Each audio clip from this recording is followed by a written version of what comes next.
You go to buy milk. Last year it was 120 rupees. Now it's 180. Petrol prices are higher, rent is higher, food is more expensive, but your salary, almost the same. So what's really happening? Is someone secretly increasing prices? Or is the system broken? Today we're breaking down inflation in the simplest way possible. Inflation simply means that the prices of goods and services increase over time. If inflation is 10%, it means that on average things cost 10% more than they did last year. But why does this happen? The answer is actually simpler than most people think. Imagine a small island with 10 people, 10 burgers, and 1,000 rupees in total circulating in the economy. Each burger costs 100 rupees. Now imagine the government suddenly prints another 1,000 rupees. The total money in the system becomes 2,000 rupees, but the number of burgers is still just 10.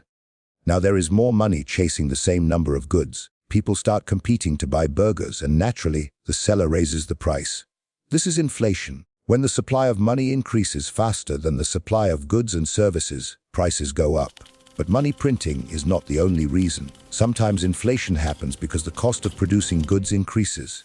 For example, if petrol prices rise, transportation becomes more expensive. When transport costs increase, grocery stores pay more to move goods. Restaurants pay more for delivery. Farmers pay more for fuel and fertilizer. Businesses then increase their prices to cover these higher costs. This is called cost-push inflation. There's another type called demand-pull inflation. This happens when people have more money to spend. Maybe salaries increase, or the government gives subsidies, or banks make loans easily available. When more people want to buy the same product but supply remains limited, businesses increase prices.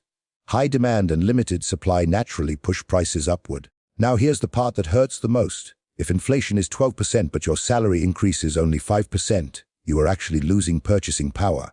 Even though you earn more money on paper, that money buys fewer things. This is why many people feel like they're working harder but saving less. Inflation quietly reduces the value of your income and savings. So who controls inflation? Central banks play a major role. When inflation rises too much, central banks increase interest rates. Higher interest rates make loans more expensive. When borrowing becomes expensive, people and businesses spend less. Reduced spending slows down demand, which can help control rising prices. But raising interest rates also slows economic growth. So it's always a balancing act between controlling inflation and maintaining growth. The important thing to understand is that inflation is not random. It happens because of money supply, production costs, demand levels, and government policy decisions. Once you understand inflation, you stop just complaining about higher prices. You start thinking strategically. You focus on increasing income, investing wisely, and not keeping all your money in cash. Because inflation doesn't sleep. And if you don't understand it, it slowly eats away at your financial future.